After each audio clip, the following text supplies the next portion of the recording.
ನಮ್ಮ ಭಾಗದ ಉತ್ತರ ಕರ್ನಾಟಕದ ಶಕ್ತಿಪೀಠ ಸುವರ್ಣ ವಿಧಾನಸೌಧಕ್ಕೆ ರಾಜ್ಯದ ಮೂಲೆ ಮೂಲೆಯಿಂದ ಎಲ್ಲ ಗೃಹಲಕ್ಷ್ಮಿಗಳ ಒಂದು ಭೇಟಿಯನ್ನ ಏರ್ಪಾಡು ಮಾಡಿದ್ದೀವಿ. ಯಾಕಂತಂದ್ರೆ ಈ ಯೋಜನೆ ಶುರು ಆದಾಗಿಂದ ಬಹಳಷ್ಟು ಟೀಕೆ ಟಿಪ್ಪಣಿಗಳು, ವಿರೋಧ ಪಕ್ಷದವರು ಈ ಯೋಜನೆಯನ್ನ ಬರೀ ಇಲೆಕ್ಷನ್ಗೋಸ್ಕರ ಅಷ್ಟೇ ಮಾಡಿದ್ದಾರೆ ಅಂತ ಹೇಳಿ ಬಹಳಷ್ಟು ಮಾನ್ಯ ಮುಖ್ಯಮಂತ್ರಿಗಳ ಮೇಲೆ, ನಮ್ಮ ಸರ್ಕಾರದ ಮೇಲೆ ಗೂಬೆಯನ್ನ ಕೂರಿಸ್ತಾ ಇದ್ರು.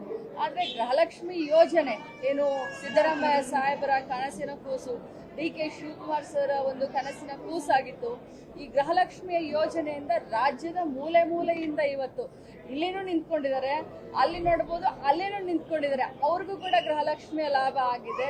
ಅವ್ರಿಗೆ ಯಾವ ರೀತಿ ಇದರಿಂದ ಅನುಕೂಲ ಮಾಡಿದ್ದಾರೆ, ಕೆಲವು ಜನ ಫ್ಯಾನ್ಸಿ ಸ್ಟೋರ್ ಮಾಡಿದ್ದಾರೆ, ಎಮ್ಮೆಗಳನ್ನ ಎತ್ತುಗಳನ್ನ ತಗೊಂಡಿದ್ದಾರೆ, ಮಕ್ಕಳ ವಿದ್ಯಾಭ್ಯಾಸಕ್ಕೆ ಸಹಾಯ ಮಾಡಿದ್ದಾರೆ, ಮೋಟರ್ ಬೈಕ್ಗಳನ್ನ ಕೊಡಿಸಿದ್ದಾರೆ, ಅತ್ತೆಯ ಕಣ್ಣಿನ ಆಪರೇಷನ್ ಮಾಡಿದ್ದಾರೆ, ಮಾವನ ಕಣ್ಣಿನ ಆಪರೇಷನ್ ಮಾಡಿದ್ದಾರೆ. ಮಹಿಳೆಯರು, ಇಡೀ ಊರಿನ ಮಹಿಳೆಯರು ಸೇರಿ ಒಂದು ಊರಿನಲ್ಲಿ ದೇವಸ್ಥಾನಕ್ಕೆ ರಥವನ್ನ ನಿರ್ಮಾಣ ಮಾಡಿಕೊಟ್ಟಿದ್ದಾರೆ, ಬೋರ್ವೆಲ್ಗಳನ್ನ ಹಾಕ್ಸಿದ್ದಾರೆ.